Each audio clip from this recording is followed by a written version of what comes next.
రోజు రోజుకి గోల్డ్ రేట్లు పెరుగుతున్నాయి. తాకట్లో ఉన్న బంగారానికి వడ్డీలు పెరుగుతున్నాయని టెన్షన్ పడుతున్నారా? కొమ్మూరి గోల్డ్ వచ్చాక ఆ టెన్షనే పోయింది. కొమ్మూరి గోల్డ్. భారతదేశ న్యాయ వ్యవస్థ చరిత్రలోనే గుజరాత్ హైకోర్టు ఒక సంచలన నిర్ణయం తీసుకుంది. 38 మందికి ఉరిశిక్ష విధించింది.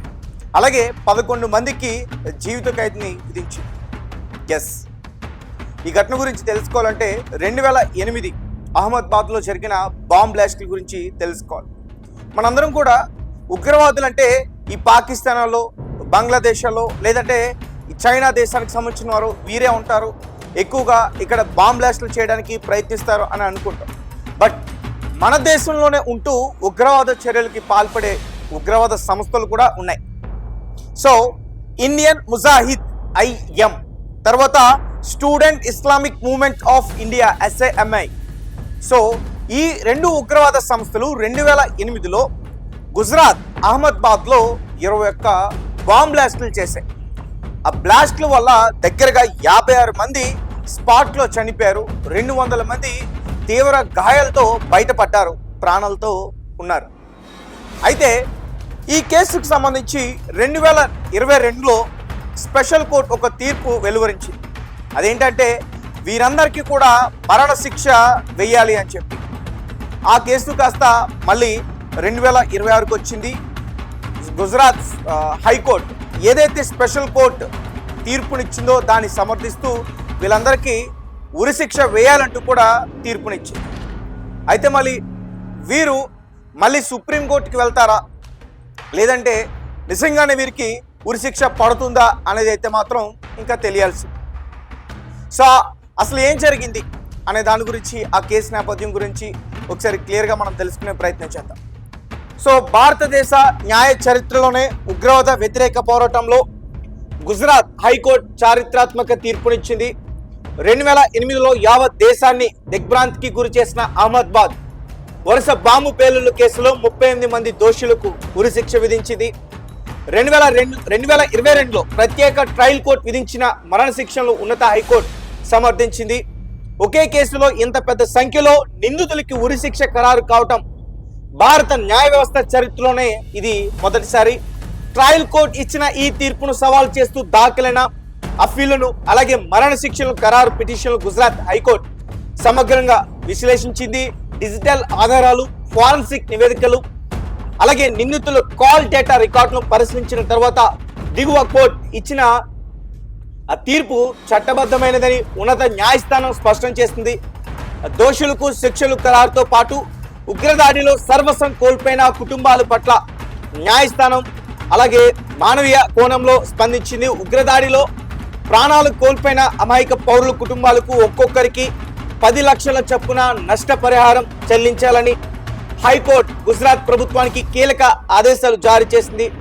అలాగే తీవ్రంగా గాయపడిన వారికి కూడా తగిన ఆర్థిక సాయం అందించాలని చెప్పి పేర్కొంది. 2008 జూలై 26 సాయంత్రం 6:45 సరిగ్గా మొదటి బ్లాస్ట్ అహ్మదాబాద్లో జరిగింది. దగ్గరగా 15 ప్లేసెస్లో బాంబ్ బ్లాస్ట్లు జరిగాయి.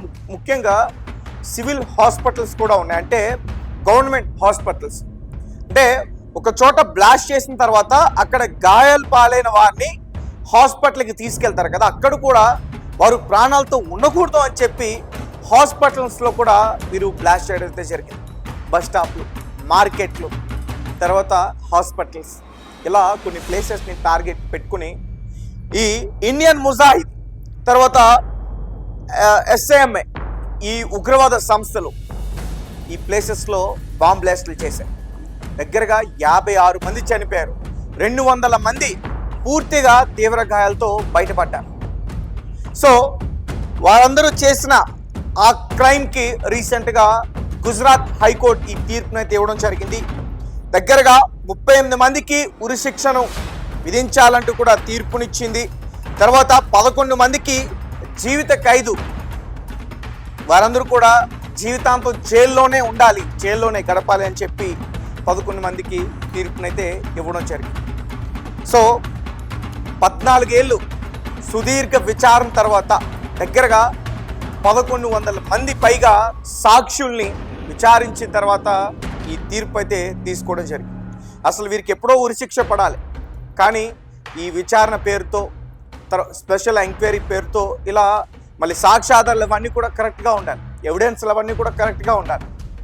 సో వీటి గురించి ఆ సాక్ష్య ఆధారాలు అన్నీ కూడా పర్ఫెక్ట్గా పెట్టి ఏ తప్పిదం లేకుండా ఎవరు అమాయకులు బలైపోకుండా ఎవరైతే ఉగ్రచర్యకి పాల్పడ్డారో ఎవరైతే బాంబు దాడికి పాల్పడ్డారో వారిని సరిగ్గా విచారణ చేసిన తర్వాత సాక్షులను విచారణ చేసిన తర్వాత ఈ తీర్పు అయితే తీసుకోవడం జరిగింది. అయితే ప్రస్తుతం ఈ టాపిక్ వైరల్గా మారుతుంది. ఎందుకంటే భారతదేశ న్యాయ వ్యవస్థ చరిత్రలోనే ఒకేసారి ఇంతమందికి ఉరిశిక్ష వేయడం ఇదే మొదటిసారి. అంచేత ఈ టాపిక్ గురించి చాలామంది మాట్లాడుతున్న పరిస్థితి. సో వీరికి ఇతర ఉగ్రవాద సంస్థలతో కూడా లింకులు ఉన్నాయంటూ కూడా చెప్తా ఉన్నారు. అలాగే ఈ ఐఎం కావచ్చు, ఎస్ఐఎంఐ కావచ్చు, ఈ గ్రూప్స్, సో ఈ గ్రూప్స్లో వాళ్ళ ఫ్యామిలీ మెంబర్స్ అంటే మొత్తం మహిళలతో సహా ఉగ్రవాద చర్యలకి పాల్పడిన ఆ పరిస్థితి కూడా ఉంది.